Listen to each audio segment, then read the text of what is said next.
निंदा करते हैं ना तो उसका पाप हमारे माथे चढ़ता चले जाता है। निंदा करने वाला जिसकी हम निंदा कर रहे हैं उसका पाप। एक कथा पहले कही थी, आप लोगों के स्मरण में होगा। एक राजा को एक बीमारी लग गई, पूरा शरीर टपक रहा है, गिर रहा है, पूरा शरीर टपक रहा है, गिर रहा है, बड़ी भयंकर बीमारी, गल गल कर शरीर नीचे गिर रहा था। राजा ने सारे वेदों को दिखाया, सारे डॉक्टरों को दिखाया, पर राजा का शरीर ठीक नहीं हुआ। आखिरी में राजा ने विचार कर अब करूं तो करूं क्या। गुरु जी के पास गया, गुरुदेव मेरे शरीर में एक रोग लग गया, शरीर टपक टपक कर जमीन पर गिर रहा है, गुरुदेव मेरा शरीर गल रहा है, गुरु जी आप बताओ कुछ अच्छा बता दीजिए। गुरु जी ने कहा, राजन तेरा शरीर गिर रहा है?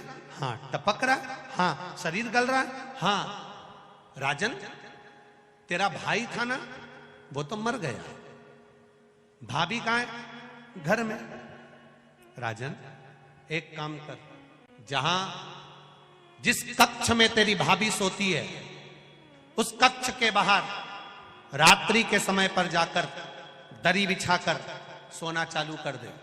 किसी को बताना मती, किसी को बोलना मती, किसी से कुछ कहना मती, बस भाभी के कमरे के बाहर जाकर सोना चालू कर दे। ठीक है महाराज, इससे अच्छा हो जाऊंगा? बिल्कुल अच्छा हो जाएगा, जा सो।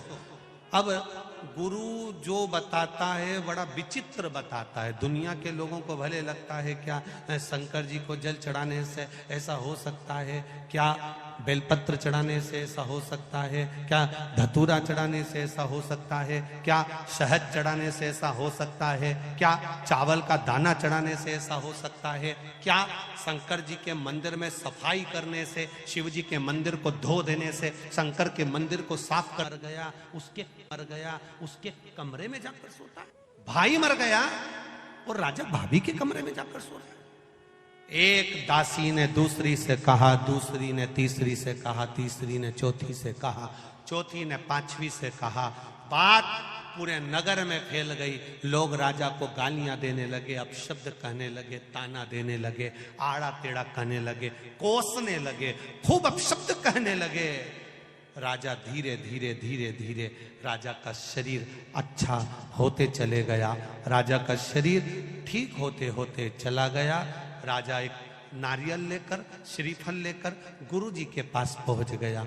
गुरु जी किसी डॉक्टर की दवाई नहीं लगी, किसी वेद की औषधि नहीं लगी, केवल भाभी के कमरे के बाहर सोने से मेरी बीमारी ठीक हो गई। कैसे हो गई? गुरु जी ने कहा, राजा तेरा पाप बहुत बढ़ गया था, उस पाप को समाप्त करने के लिए तेरी निंदा करवाना प्रारंभ करी, तेरी बुराई करवाना प्रारंभ करी। दुनिया के लोगों ने जब तुझे गाली देना चालू करा, अपशब्द कहना चालू करा, बुराई करना चालू करा, निंदा करना चालू करा, तो तेरा रोग, तेरी बीमारी अपने आप समाप्त हो गई। तेरा रोग मिट गया, तेरी बीमारी समाप्त। तुम देखना, अपने अपने घरों में देखना, बहू का घुटना दुख है, बहू की कमर दुख है, बहू की पीठ दुख है, बहू का सिर दुख है, बहू का हाथ दुख है, बहू का पांव दुख है, और 70 साल 80 साल की डोकरी का कुछ नहीं दुख है। वो बूढ़ी अम्मा का कुछ नहीं दुखता, वो माता का कुछ नहीं दुखता। कारण क्या है? कभी तुमने सोचा? अरे ओ बदनावर वालों, कभी विचार करा कि सास का कुछ नहीं दुखता?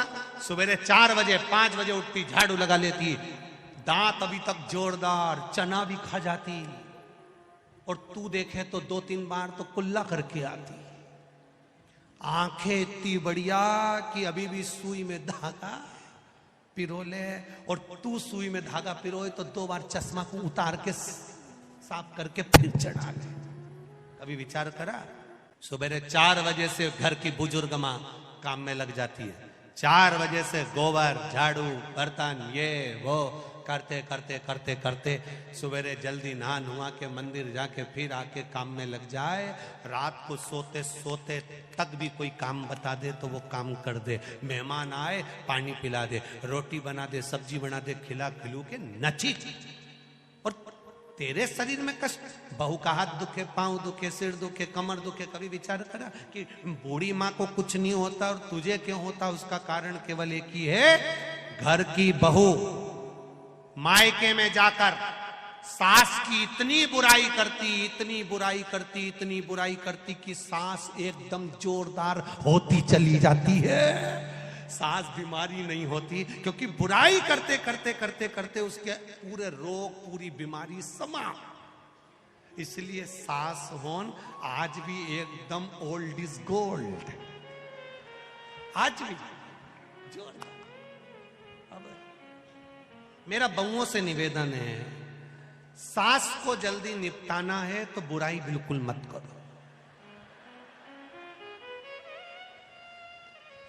तुम जितनी जितनी बुराई करोगे ना, सास उतनी जोरदार खजूर वाली चोटी बना के, हार वार पहन के, झामर झुमका पहन के चलेगी।